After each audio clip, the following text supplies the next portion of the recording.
guys, so now I'm going to try using the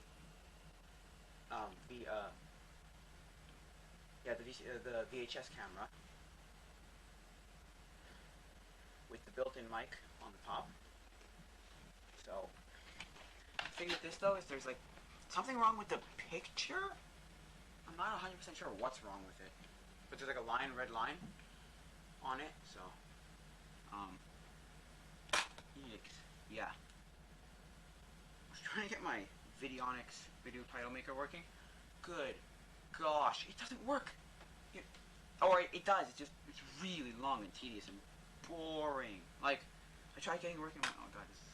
Well, it's not that bad. It's not that boring, but it's just long and tedious and laborious. And like, you have to connect this to a video source, and then how do I keep the audio though?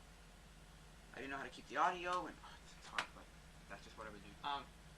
Yeah. So. And then I have to connect this to a VCR, and then the VCR to the capture card, because this thing doesn't have AV out, it just has coaxial out. And it doesn't even have coaxial out, it has a box that you connect from this to that, from the camera. It has a specific proprietary connector from the camera to a coaxial, like, output, and then you can output that to a TV.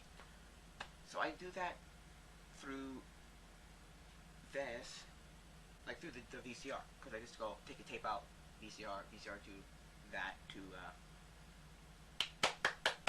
capture device, capture box, whatever it's called. So yeah, I just want to see if I can get this to work. This whole proof of concept thing, because I'm trying to see what works and what doesn't, and how things look and how things. I don't know how to get much of the red line out, so you're gonna have to probably just deal with the red line. When I make a movie though, I'm gonna definitely be frickin' miles away from my subject, but yeah. What is that? Yeah. So, I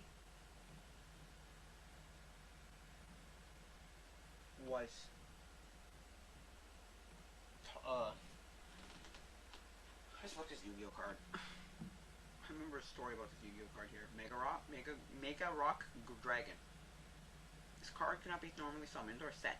This card cannot be specially summoned except by removing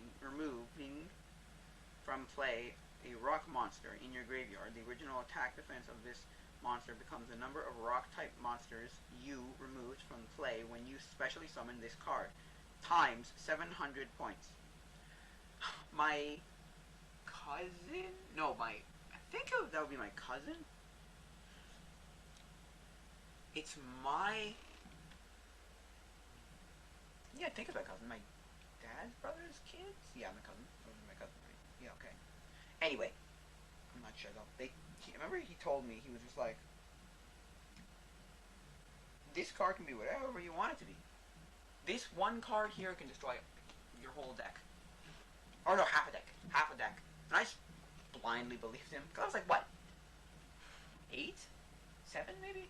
7 or 8? 6 maybe? 6? His name was... I know. The girl's name was Victoria. Alex, maybe? No. Maybe. I don't remember his name. I haven't seen him since. So... But yeah, I remember he told me that this card could destroy half the deck. And that's not exactly true. I don't know exactly what it does. Let me read it again. This card cannot be normally summoned. Okay, you can't normally summon it. Just like, okay. Or set. This card cannot be specially summoned except by removing from play a rock type monster in your graveyard.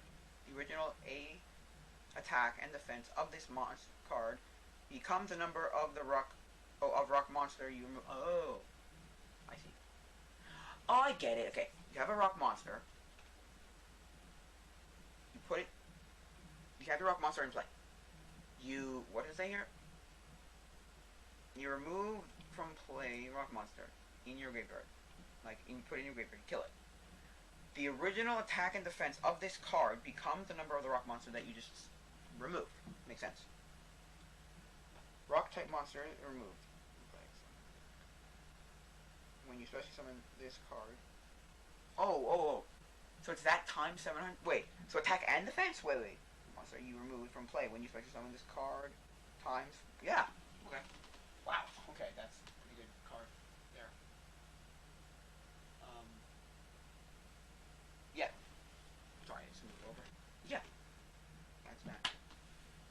I just wanted a short proof of concept to see if it's gonna work. See if it's any good. Look, I'm gonna say this right now. You want to make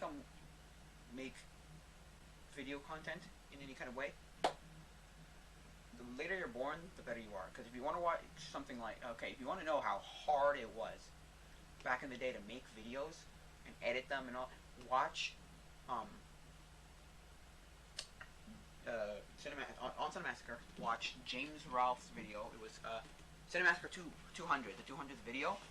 He has a documentary on how he makes videos, or how he used to make videos. Holy crow, it's a long and tedious process, but he cuts so many videos that way, it's insane.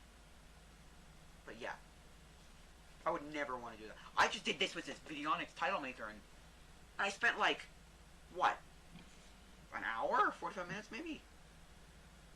30, 40 minutes, 45 minutes, maybe? I don't know. Just trying to do this, it was insane. And then I realized, okay, so you can't put it onto the video, because I'm using mini DV, right? Here, this mini DV camera, and I can't go directly into this camera. But then I was like, hey, is there a way to do that? Is there a way to do that otherwise? And I was like, no, not really. I mean, there is, but not directly onto the video. So you play your video source, then you put this into something, and then you put that into into Videonics. So this is your video source. The source comes from this, goes to the Videonics, and then the Videonics goes to a TV or VCR. And you edit that through there, and oh my god, it's ridiculous. It's ridiculous bad. It's bad. And then when I get when I'm doing a movie though, I'm gonna screw all this. I wanted this Videonics for the movie, but then I realized, but it's gonna be so bad to add a title to the movie if you through the title maker. So I said, forget it. I'm gonna just can it. It'd be much easier if I just convert it to a digital file, and then take the digital file and say no, done, out, and that's it, and just do titling through the file, like on my editing software. Cause analog editing is, holy crow, stupid. It's like, what was I reading recently? Oh yeah, the thing about, from the podcast, the thing about remastering. You can't remaster video. You really can't make it better. You'd have to just, I don't know. Because when they were talking about video games, it was because they were like, you can't really remaster a video game, but you can up-res you can do a different graphical style. That's why people don't like when you remaster a video game, because it changes it, right? But yeah, so when they were doing remastering, you have to cut and splice. He says that in the video. James, he makes no point of, in college they had to splice film, and it was a long, laborious process, because the thing was, you cut, so you had to record on film, which was probably the stupidest thing ever. And then you also had to then edit on film. He's just like, this is stupid. Because the thing was, at the time, well, in a different video, the cameras he uses, or he's used in his lifetime, something like cameras I've used on Cinemassacre cameras, maybe, I don't know, look up Cinemassacre or video cameras I've used, something like that. Anyway, he talks about how when he was first starting, or when he was in college, there was a time when they were transitioning into digital effects, right? And none of the professors taught with video with digital stuff, with videos and stuff, with tape and all that. So they had to figure it out themselves. It was crazy. But anyway, so going back to that, he had to splice them in. Oh, it's crazy. I would never want to do that. Oh, I'm so glad I'm born now, making my videos now. But yeah. Oh, anyway. Yeah, so, anyway. That's just that, so. This is just a little test to see if this video is going to work. And I just realized, nope, don't think that's for me. Don't think analog video editing is for me. I'll just take this, transfer this, and that's that. So, I think that'll be it for now, guys. So, maybe, no.